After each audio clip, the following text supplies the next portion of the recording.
السلام علیکم ورحمۃ اللہ وبرکاتہ۔ کیسے ہیں آپ سب میرے پیاری بہنوں؟ امید کرتی ہوں کہ آپ سب خیریت سے ہوں گے۔ اللہ تعالی ہم سب کو اپنے حفظ و امان میں رکھے، آمین۔ آج ہم سورۃ البقرہ کے آیت نمبر 1 to 5 تک کے ترجمے کے ساتھ تفسیر سنیں گے انشاءاللہ۔ تو پہلے دعا سے شروع کرتے ہیں۔ اعوذ باللہ من الشیطان الرجیم، بسم اللہ الرحمن الرحیم۔ رب اشرح لی صدری ویسر لی امری واحلل عقدۃ من لسانی یفقہوا قولی۔ رب زدنی علما، رب زدنی علما، رب زدنی علما۔ اللہم فقہنا فی الدین، اللہم حاسبنی حسابا یسیرا۔ یا مقلب القلوب ثبت قلبی علی دینک، یا مصرف القلوب صرف قلبی علی طاعتک۔ الف لام میم، ذالک یہ، الکتاب کتاب، لا نہیں، ریب کوئی شک، فیہ اس میں، ہدن ہدایت ہے، للمتقین متقی لوگوں کے لیے، الذین وہ جو، یؤمنون ایمان لاتے ہیں، بالغیب غیب پر، ویقیمون اور وہ قائم کرتے ہیں، الصلاۃ نماز، ومما اور اس میں سے جو، رزقناہم رزق دیا ہم نے انہیں، ینفقون وہ خرچ کرتے ہیں،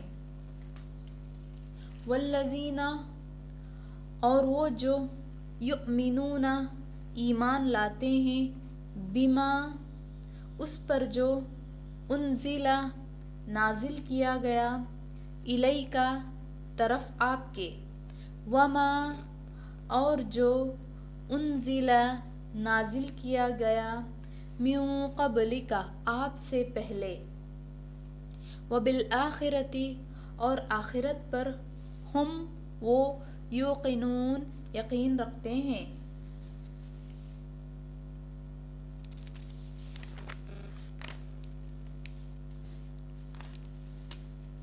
اولئک یہی لوگ، علی اوپر، ہدن ہدایت پر، من ربہم اپنے رب کی طرف سے، واولئک اور یہی لوگ، ہم او، المفلحون فلاح پانے والے ہیں، مفلحون یعنی فلاح پانے والے ہیں۔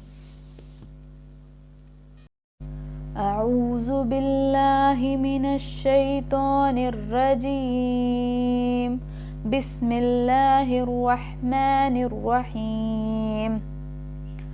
آیت نمبر 1، الف لام میم۔ تفسیر سنیں۔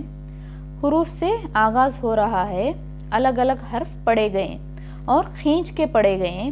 لوگوں نے اس کے کئی مطلب بتائے، لیکن نبی صلی اللہ علیہ وسلم نے اس پر کوئی وضاحت نہیں دی۔ اگرچہ مطلب نہیں بتایا، لیکن نیکیاں کا ذکر ضرور کیا ہے۔ نبی صلی اللہ علیہ وسلم نے جب ایک حروف کی 10 نیکیاں بتائی تو مثال کے طور پر یہی حروف مقطعات یعنی الف لام میم کا ذکر کیا تھا۔ میں یہ نہیں کہتا کہ ایک حرف ہے، بلکہ الف الگ، لام الگ، میم الگ، اور ہر ایک پر 10 نیکیاں ہیں۔ دہر جاہلیت میں ایسے حروف پائے جاتے تھے۔ آگے بھی آپ آیتیں جب سورے شروع ہوں گے اس میں آپ پڑھیں گے، آگے بھی مثالیں ملیں گی۔ دہر جاہلیت میں ایسے حروف پائے جاتے تھے، ایک طرف سے اٹینشن دلانے کے لیے، لوگوں کو اٹینشن دلانے کے لیے۔ اب دوسری آیت، ذالک الکتاب لا ریب فیہ ھدی للمتقین۔ ذالک الکتاب لا ریب فیہ، ایک کتاب اس میں کوئی شک نہیں، اور ہدایت ہے متقی لوگوں کے لیے۔ ذالک الکتاب لا ریب فیہ یعنی ایک کتاب اس میں کوئی شک نہیں۔ دنیا میں شک و شبہ سے بالا ایک ہی کتاب ہے اور وہ قرآن ہے۔ سائنس نے بھی اس کو ثابت کیا ہے۔ بہت سے ایسے علوم جس کا صلی اللہ علیہ وسلم کے زمانے میں وجود نہیں تھا، بایولوجی ہو، فزکس ہو، بٹ ان سب موضوعات پہ قرآن نے گفتگو کی ہے، اور جو بات 1500 سال پہلے فرمائی وہ آج ثابت ہو رہی ہے. سو قرآن کا نظریہ قرار پایا ہے. فار ایگزامپل نبی صلی اللہ علیہ وسلم کے زمانے میں کسی کو پتہ نہیں تھا کہ زمین اور آسمان جو ہے وہ پہلے ایک ہوتے تھے. قرآن نے پہلی دفعہ کہا کہ زمین اور آسمان آپس میں جڑے ہوئے تھے اور ہم نے ان کو الگ کیا. اور آج سائنس کیا کہتی ہے کہ ایک سپر آئٹم تھا جس کے اندر دھماکہ ہوا, پھر یہ ساری چیزیں نکل کر پھیلنا شروع ہو گئی, جتنے بھی پلانٹس تمام چیزیں تھے وغیرہ. تھوڑی بھی سائنس کی نالج ہو آپ کو تو میری یہ بات سمجھ میں آ گئی ہوگی انشاءاللہ, امید کرتی ہوں. اور پھیلنے کا بھی نظریہ ہے, یہ بھی قرآن کے اندر موجود ہے. آسمان کو ہم نے اپنے ہاتھ سے بنایا اور ہم اس کو وسعت دے رہے ہیں, ان میں چینجز آ رہے ہیں. اس طرح کی بہت سے مثال آپ آگے پڑھیں گے, لیکن یہاں پر صرف اس بات کی دعوے کو ثابت کرنا ہے کہ قرآن اللہ کی طرف سے ہے. ذالک الکتاب لا ریب فیہ. اور ابھی ایک دوسری مثال دیکھیں آپ, سب سے اسٹرانگ ایویڈنس کہا جا سکتا ہے اسے. آپ دیکھیں کہ نبی صلی اللہ علیہ وسلم کا بھی ایک کلام ہے جس کو ہم حدیث کہتے ہیں, اور جو اللہ کا کلام ہے وہ قرآن ہے. دو کلام کو بھی آپ رکھ لیں, جس کو بھی معمولی سی بھی عربی آتی ہے نا, اس کو بہت واضح فرق کا اس میں پتہ چلے گا, ایکسپریشن کا, الفاظ کی ادائیگی کا. حالانکہ آپ صلی اللہ علیہ وسلم پر ہی قرآن بھی اترا, اس سے بڑا دلیل ہو نہیں سکتا کہ یہ اللہ کا کلام ہے. قرآن جو آپ صلی اللہ علیہ وسلم نے پیش کیا اس کا لب و لہجہ, زبان بالکل فرق ہے حدیث سے.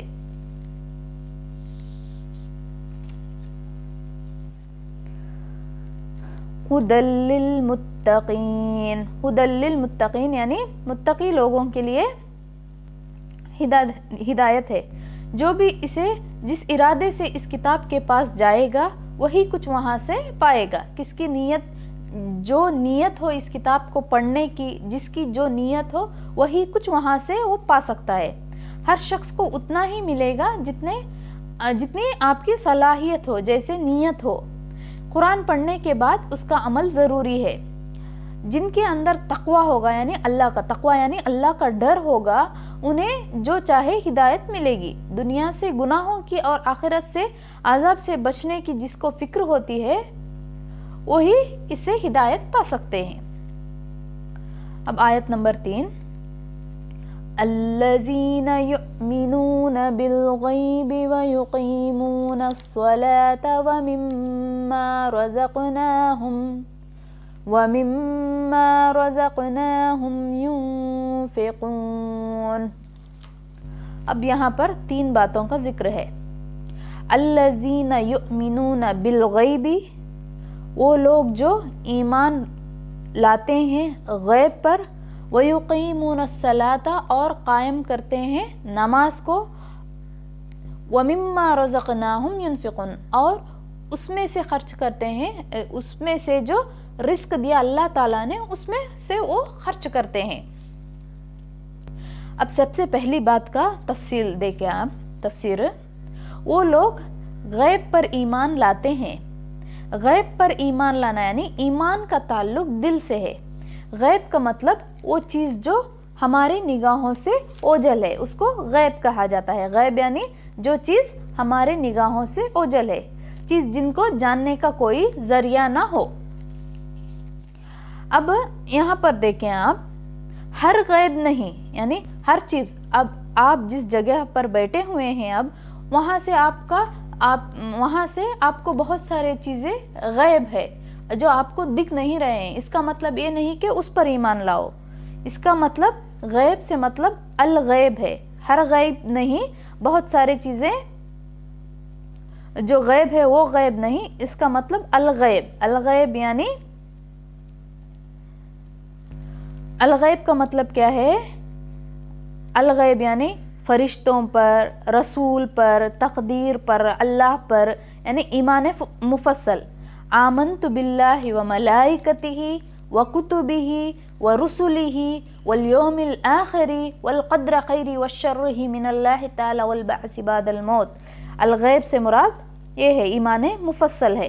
الغیب سے مراد اس کے بغیر ہدایت نہیں مل سکتی. جہاں عمل بیمار ہے تو ایمان بھی مضبوط نہیں ہوگی. اندر کے اصلاح کا نام ہی تقوی ہے.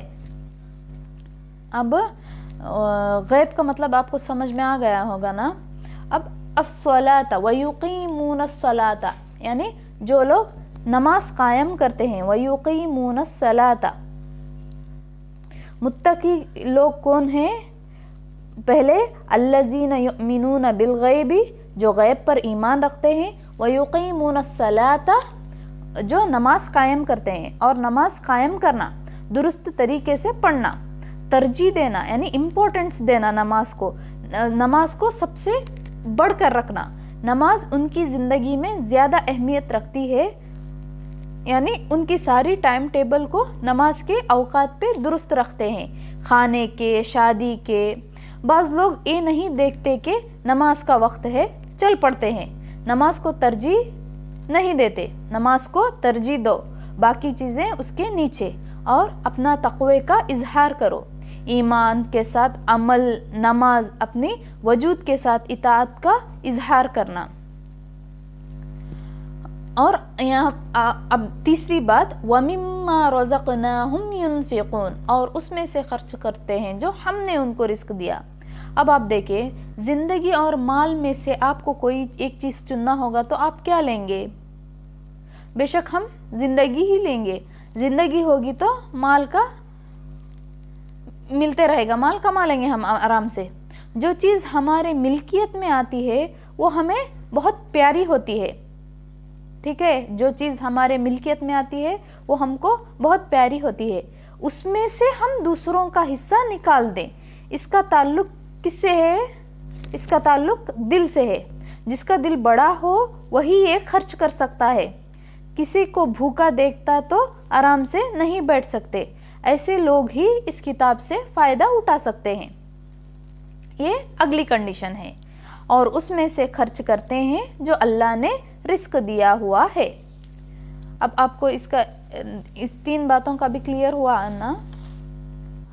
الذین یؤمنون بالغیب ویقیمون الصلاۃ ومما رزقناہم ینفقون. جب آپ دینے والے بنے تو وہ جاتا نہیں بلکہ پلٹتا ہے. آپ سمجھتے ہیں کہ ہم کسی کو دیں گے تو ہمارا مال کم ہوگا. نہیں, یہ اللہ کا وعدہ ہے کہ جو آپ خرچ کرو گے وہ آپ کو پلٹ کے ملے گا. آپ 1 دو گے تو آپ کو 10 ملے گا, 100 ملے گا, 1000 ملے گا. وہ کہیں پہ جاتا نہیں بلکہ وہ پلٹتا ہے. اب آیت نمبر 4 والذین یؤمنون بما انزل الیک وما انزل من قبلک وبالآخرۃ ہم یوقنون. اب یہاں پہ دیکھیں والذین یؤمنون بما انزل الیک. والذین اور وہ جو ایمان لاتے ہیں اس پر جو نازل کیا گیا آپ صلی اللہ علیہ وسلم پر. یعنی وہ کیا چیز ہے؟ قرآن. والذین یؤمنون بما انزل الیک, آپ صلی اللہ علیہ وسلم پر جو نازل ہوا اس پر ایمان یعنی قرآن پر. وما انزل من قبلک اور جو نازل کیا گیا آپ سے پہلے, یعنی آپ سے پہلے جو پیغمبر تھے ان پر جو نازل ہوا, تورات ہو, زبور ہو, انجیل ہو, اس پر ایمان رکھتے ہیں. وبالآخرۃ ہم یوقنون اور آخرت پر یقین رکھتے ہیں. ان کا یقین آخرت پر ان کا یقین ہوتا ہے. اب یہاں پر دیکھیں اور وہ اس چیز پر ایمان رکھتے ہیں جو آپ کی طرف اتاری گئی ہے یعنی قرآن, اور آپ سے پہلے اتاری گئی ہے اس پر بھی ایمان رکھتے ہیں. متقی لوگوں کو سکھائی گئی ہے کہ وہ اپنے پیغمبر کو یا اس پر اتاری ہوئی کتاب کو مانتے, اور صرف کتاب ہی نہیں پیغمبر پر جو کچھ بھی اترا ان سب کو مانتے ہیں, چاہے وہ خواب کے ذریعے ہو, یا حدیثوں کے ذریعے ہو. آپ سے پہلے جتنے بھی پیغمبر آئے یا جتنے بھی صحیفے لائے، جو بھی اتارا پہلے پیغمبروں پر، سب مانتے ہیں. ایسے ہی لوگ ہدایت پا سکتے ہیں. اب یہاں پر دیکھیں، اب آپ دیکھیں قرآن کا اصل زبان جو ہے وہ عربی ہے، لیکن جو بھی پچھلے پیغمبروں پر اتارا تھا خطاب، اس کی اصل زبان اب موجود نہیں ہے. سو ہمارا ایمان ہے کہ وہ کتابیں اتری تھی، اس پر ایمان ہے، مگر اس کا اصل زبان اب موجود نہیں ہے. پچھلے جو بھی تعلیمات میں جو اب ضرورت ہے وہ قرآن میں محفوظ ہے. سو ہمیں کس کو ترجیح دینا ہے؟ اب قرآن کو ترجیح دینا ہے. اور وہ آخرت پر یقین رکھتے ہیں. مرنے سے لے کر جتنے بھی مرحلے ہیں ان سب پر آخرت کا اطلاق ہوتا ہے، آخری منزل یعنی جنت تک. روز قیامت سے پہلے، قیامت کے پہلے کے جو بھی مرحلے ہیں، یعنی فرشتوں کا آنا، قبر میں منکر نکیر کا آنا، پھر برزخ کی زندگی، پھر دوبارہ اٹھایا جانا، یہ ساری چیزیں آخرت سے تعلق رکھتی ہے. تو ان سب پہ یقین رکھتے ہیں کہ یہ سچ ہے، ایسا ہوگا. ایمان کا یہ آخری درجہ ہے. آخرت کا گھر اور حساب کتاب یعنی یقین بات ہے، اور جو اس پر یقین رکھے اور اس کے مطابق اپنا لائف کا ٹائم ٹیبل رکھتے ہیں، یہی لوگ اصل میں ہدایت میں ہے. ٹھیک ہے. اب 5واں آیت 5th one. اولئک علی ھدی من ربہم وَأُولَئِكَ هُمُ الْمُفْلِحُونَ.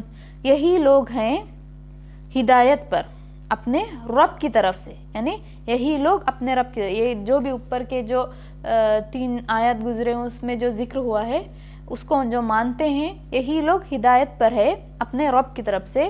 وَأُولَئِكَ هُمُ الْمُفْلِحُونَ. اور یہی فلاح پانے والے لوگ ہیں. متقی کون ہے؟ وہ جو ہدایت پر ہے. اور ہدایت پر کون ہے؟ وہ جو متقی ہے. متقی کون ہے؟ وہ جو ان کے اندر یہ صفات موجود ہے. میں کامیاب ہونا چاہتی ہوں، ہر قیمت پر میں کامیاب ہونا چاہتی ہوں. کامیابی کیسے؟ کامیابی ہدایت کے ذریعے، صراط مستقیم پہ چل کے. ہدایت کیسے؟ تقوی کے ذریعے. تقوی یعنی اللہ کا خوف، بچنا. ہاں، اللہ کا خوف جنہیں ہوتا ہے وہ ہر چیز سے بچنا چاہتے ہیں، ہر گناہوں سے بچنا چاہتے ہیں. تقوی کیسے؟ ایمان بالغیب کے ساتھ، نماز، زکوٰۃ. ایمان بالغیب یعنی نماز، زکوٰۃ، احکامات، اور انفاق رزق کے ساتھ. ایمان بالکتب کے ساتھ، آخرت پر یقین کے ساتھ. جو یقین رکھتے ہیں ان کو ہی اس سے ہدایت ملے گی. یہی لوگ ہدایت پر ہے اور یہی فلاح پانے والے ہیں. فلاح یعنی کامیاب ہونے والے ہیں. السلام علیکم ورحمۃ اللہ وبرکاتہ.